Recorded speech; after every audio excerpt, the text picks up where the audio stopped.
Hello everyone, I'm Xiaogang. Okay, let's start analyzing the information sent to us by iFlytek. Since we've been winning in a daily format before, now we need to do a simple analysis of this information. So when we analyze the information, we definitely need to prepare this resp info, right? So here we find our type. It should be this one. This resp info is the interface that iFlytek will give us. We need to prepare a resp info. I'll move it over here. Let's change the name. First, we definitely need to change the derivative red. Mainly just change the money part. So these 5 fields are very clear.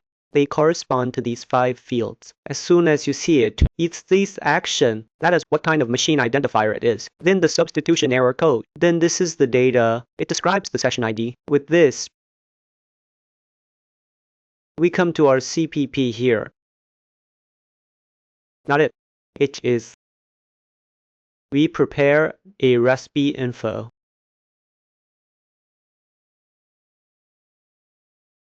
Okay, good. After preparing, we need to serialize it.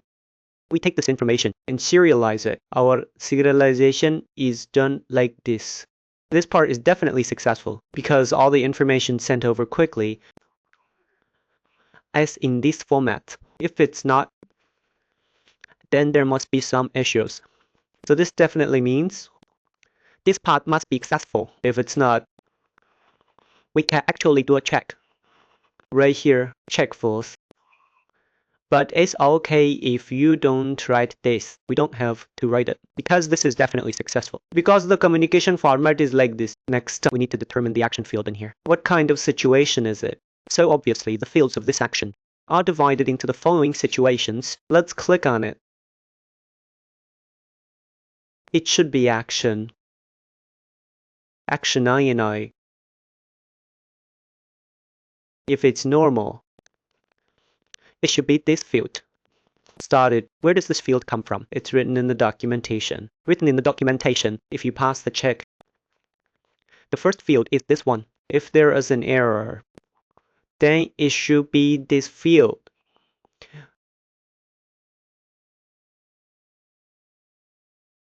Then this error, is this error? You see this error?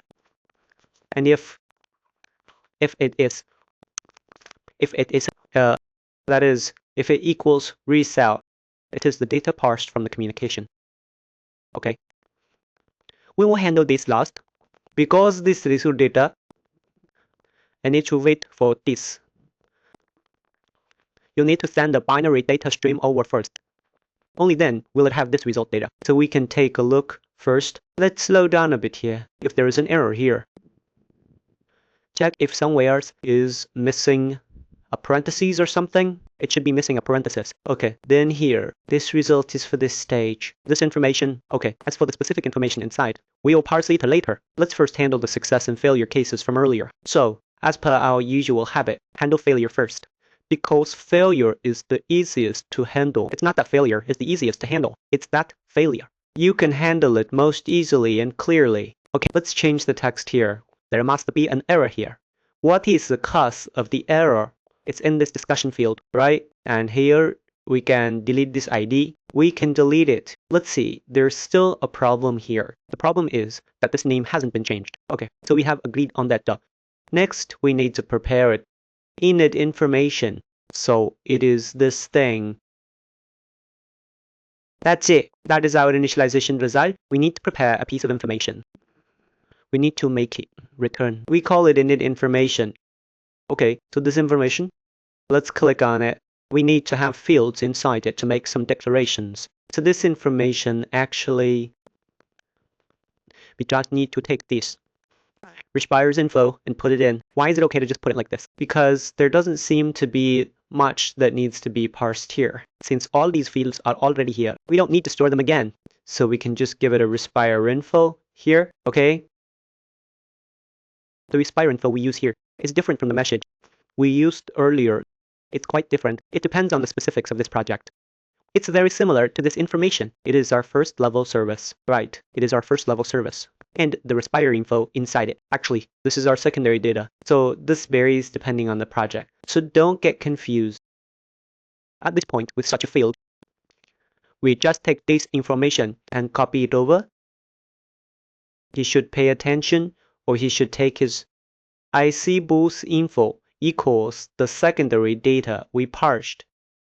Regarding these levels 1, 2, and 3, you need to pay attention to how they are packaged. Actually, you don't need to worry too much about the name, because Xunfei packages it according to levels 1 and 2. Then, when we return a blueprint based on Zhangfei, we wrap another layer around it. After wrapping it like this, we can call our initialization result. Obviously, this spy is set to force. So, the reason for the spy is it must be parsed from our info. This describe is the reason. Then the user may need to take a look. For example, some code like this.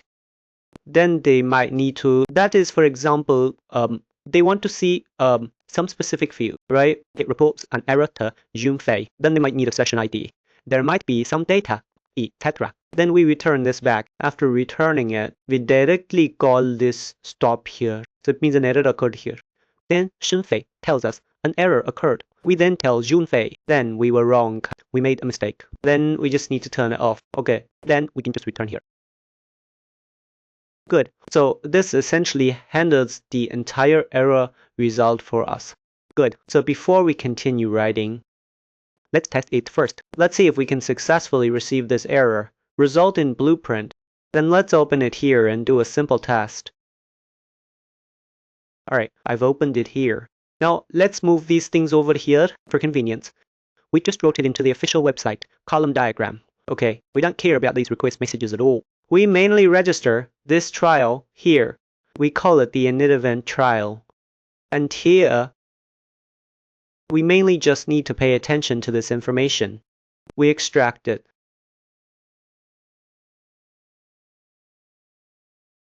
Actually, we could remove this information here. But the reason we keep it is that if we want to add things later, you can add your own stuff. You can add it to this struct. Then here, we print this action.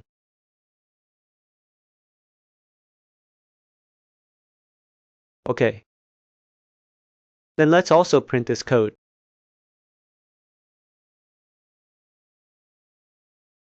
Generally, the data here is meaningless. Let's take a look at this basic. Okay, once this is done, let's print it out. Print stream, then set the time a bit longer. Let's set it to 10 seconds. Then give it a red color.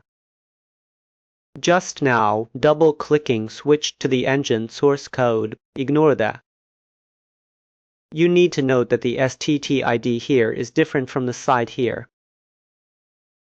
This ID is the training flight server's ID, and this edgy STT ID is our ID here. It's normal for them not to be the same, because this makes it easier for us to distinguish and troubleshoot. Then at this point, let's click the number 1 button again.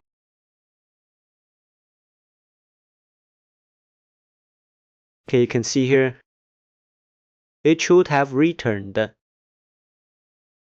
But it seems that our live blend information hasn't been printed, right? We can see. Here it indicates it has exceeded the limit. Yes. Okay, let's close it first. Let's close it. Let's check again. Here, because it connected successfully, right? This connection was successful.